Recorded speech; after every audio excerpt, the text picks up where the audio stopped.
12 давхар барилгын дайтай өндөр өрмийн самбал сүндэрлэн босжээ.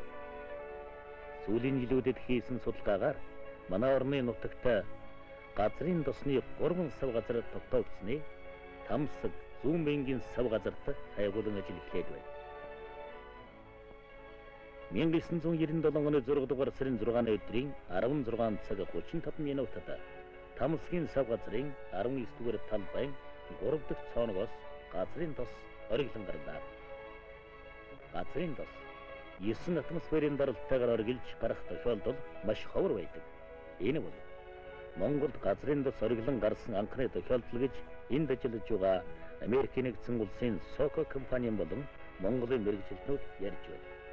Монгол улсын ерөнхийлөгч Фонсловагийн очирват би 1994 оны намар Зүүнбэнгийн цагаан элсэнд анхны өрөм цоохот очиж өрөмтлөг амжилттай болж цооногоос газрын тос ориглон дарс шиг оргилж байгаасаа гэж өрөөж байсан. Монголын ард түмний олон жил хүсч мөрөөдсөн зүйл биелж байна.